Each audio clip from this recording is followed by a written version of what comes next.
Hemos visto los conflictos que tuvieron estos tres países. Conocimos además el arsenal bélico que utilizaron en cada enfrentamiento, además de algunos datos desconocidos.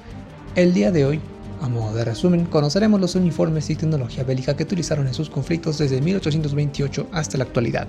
Comenzando por Perú y la entonces Gran Colombia, el arma de infantería que predominaba en las tropas eran los fusiles de chispa y percusión.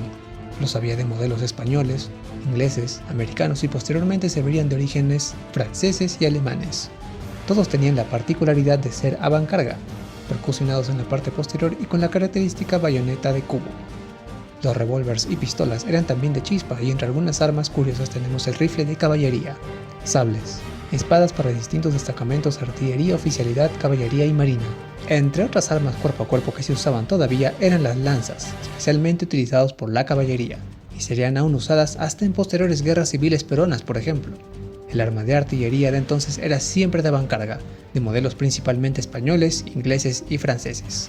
La munición era esférica, y del mismo modo lo sería la artillería naval, la cual en aquel entonces se le diferenciaba en calibre por libras. Aún no existían las balas perforantes y con calibración en milímetros.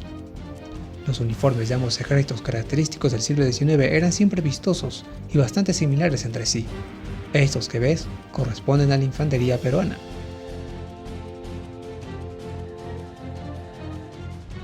Y estos de aquí a la Gran Colombiana.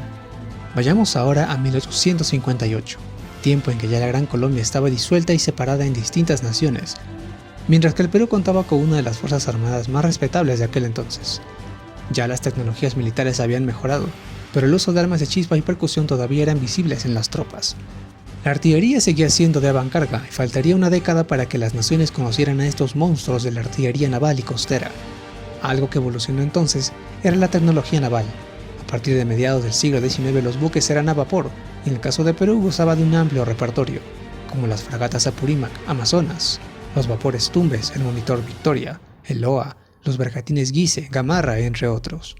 La artillería naval entonces variaba siempre de 32 a 68 libras y mantenían este característico diseño. Ecuador en aquel entonces se encontraba en mal estado de sus fuerzas armadas, y eso se refleja durante el conflicto que tuvo con el Perú. La armada peruana bloqueó Guayaquil sin resistencia alguna mientras que Ecuador se encontraba en guerra civil. Cuando ambos países resolvieron sus diferencias, el entonces presidente Ramón Castilla obsequió uniformes y armamento al mal equipado ejército ecuatoriano, por lo que en esta época podríamos afirmar que las tropas peruanas y ecuatorianas estaban equipadas y uniformadas con el mismo material. Adelantándonos al siglo siguiente, en 1911, las tensiones y disputas territoriales aún no estaban resueltas entre estos tres países, Perú, Ecuador y Colombia. Perú entró en conflicto con Colombia por unos días, en el llamado conflicto de la Pedrera. Por aquel entonces Perú se encontraba en misión de rearmar sus fuerzas luego de la desastrosa guerra con Chile. Para el siglo XX, Perú se hizo de una armada respetable, mas había dejado de tener un alto rango en Sudamérica. Con la compra de 2 cruceros exploradores, 2 destructores de origen ruso, el cazatorpedero Teniente Rodríguez, el crucero Lima, los submarinos R1 al 4 y los sumergibles Ferré y Palacios. Estos eran los uniformes de la Marina de Guerra peruana, los cuales no habían variado mucho desde el siglo anterior. Para entonces contaba también con una flota fluvial, compuesta por la cañonera Amazonas y su gemelo América. Esta última destacó en el conflicto de la Pedrera. Para este conflicto, los uniformes de las tropas peruanas correspondían al modelo francés debido a la misión francesa de 1895, aunque también permanecía este modelo similar al convencional usado en la guerra con Chile. Los rifles Mannlicher eran los entonces usados por el ejército peruano. Y esta era la posible apariencia de las fuerzas colombianas en este conflicto. De este enfrentamiento se presenció la artillería de la cañonera América y la fusilería antes mencionada. Para el conflicto de 1933 entre Perú y Colombia, podemos definir mejor el armamento y apariencia de las fuerzas. Perú mantenía el uniforme azul de la misión francesa, mientras que el colombiano, así como el ecuatoriano, variaban entre colores blanco, gris y amarillo caqui. La apariencia en el casco de Ecuador correspondía a la misión italiana. Las armas comunes de las tropas eran los Mauser, y las ametralladoras iban de modelos Schwarlos, Madsen y Hotchkiss. En la artillería, los modelos que compartían entre ambos países eran los Krupp, Earhart y Schneider. Solo los Skoda de 90 mm eran usados por Colombia.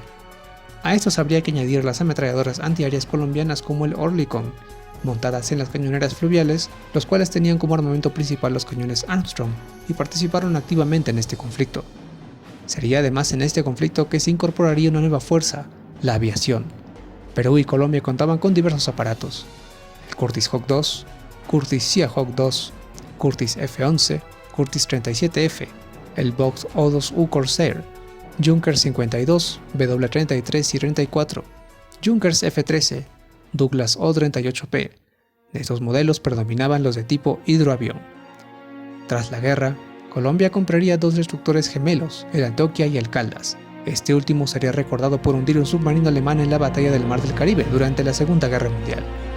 Para 1941, en el conflicto entre Perú y Ecuador, Perú mantendría en su uniforme el modelo de la misión francesa, modificado del azul al verde caqui o también el olivo, aunque esta misión francesa sería reemplazada por la misión italiana de Oscar Benavides, trayendo consigo aeronaves de origen italiano como los Caproni en diversos modelos.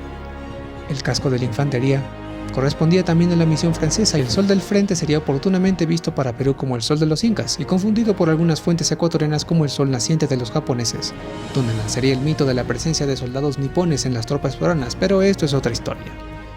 El arsenal del Perú sería todavía más amplio y estas son las armas con las que compartía el modelo con el Ecuador: los rifles Mauser ZB-24, las ametralladoras ZB-26 y Hotchkiss 1922.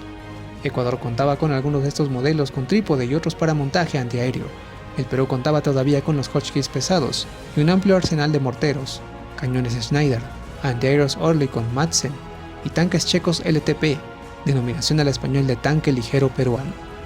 Con Prado Ugarteche como presidente de aquel entonces, reemplazó la misión italiana de Oscar Benavides por la misión norteamericana, trayendo consigo aviones caza North American 50, una versión simple del original P-64 para exportación, y los bombarderos Douglas 8A3P. Ecuador por su parte mantendría los uniformes de la misión italiana, blancos, grises, amarillo caqui y verde acero en algunos miembros de la oficialidad. Las armas utilizadas únicamente por ellos serían las ametralladoras Breda 5C, con la mala fama de ser las peores de la época. Artillería de modelo Vickers, Ansaldo, Krupp y Skoda. Su artillería en teoría constaba de modelos CEMAC y Breda de 20 mm en versiones terrestres y navales. Su aviación era bastante pobre, y constaba únicamente en aviones de reconocimiento e entrenamiento y los cuales cumplían la misión o la tarea de observación. Su armada, luego de la pérdida de su más poderoso buque, el torpedero Libertador Bolívar, a Ecuador le quedaba su buque insignia, el remolcador convertido a cañonero Calderón. Junto a este contaba con el yate Atahualpa y el transporte Alfaro, artillado con cañones Armstrong de 76 mm. Terminado el conflicto, Ecuador se hizo de tanques Marmon Harrington CTL. Tanto Perú como Ecuador adquirieron tanques Stuart. La Fuerza Aérea Ecuatoriana se había modernizado moderadamente, adquiriendo un escuadrón de P-47D. Pasarían varios años para que Perú y Ecuador se vieran nuevamente envueltos en conflictos bélicos. Y en 1981 sucedió, en plena guerra antisubversiva en Perú, el conflicto del Alto Comaina o Falso Paquilla. Con el hallazgo de petróleo en Ecuador, esta nación aprovechó parte de estas ganancias para fortalecer sus fuerzas. Con la misión norteamericana aún en Perú, es así como lucían los uniformes de las tropas peruanas. Las armas que compartían en común Ecuador y Perú eran los rifles FN FAL, algunos Galil y la subametralladora Uzi. Ecuador había fortalecido su artillería antiaérea con el modelo M55 Quad, los cuales fueron capturados por las fuerzas peruanas en el Falso Paquilla y Falso Machinaza. En 1995 se daría el último encuentro entre estas naciones, con un contraste y diferencia de poder bastante notable, especialmente en la Fuerza Aérea. Perú se vio debilitado, pero a su vez experimentado a más de una década de enfrentamiento antisubversivo en la época del terrorismo, mas su arsenal se mantuvo estancado. Como mostré en uno de mis anteriores videos, el equilibrio de poder militar había variado. Ecuador contaba con una mayor diversidad de armamento en infantería y más aún en aparatos de la aviación, contando con modelos Jaguar, Kafir C2, Mirage F1 y A-37B. Estos últimos A-37B eran los únicos modelos de avión que compartía el modelo con Perú. Este último contaba con Vetusto Sukhoi 22, bombarderos Canberra, Embraer Tucano y Mirage 2000. Estos últimos no contaban con misiles aire-aire, o sea, no podían enfrentarse en duelos aéreos. Al ser un escenario de selva fue mucho lo que variaron los uniformes en este conflicto, tal como lo muestran las fotografías de las mismas tropas que combatieron hace no más de 15 años. En la actualidad, la tripartita PEC, como le digo yo, son ahora países hermanos, y por el bien de nuestras relaciones, como lo dije en un anterior video, que éstas se mantengan en paz. Así es como lucen los actuales ejércitos de estas tres naciones. Si quieres ver los videos completos que elegí para cada país, dejaré el link en la descripción de este video. Y esto, mi querida tripulación, es todo por el día de hoy. Si te gustó el video, dale a me gusta, comenta y comparte este contenido para que más gente conozca este material.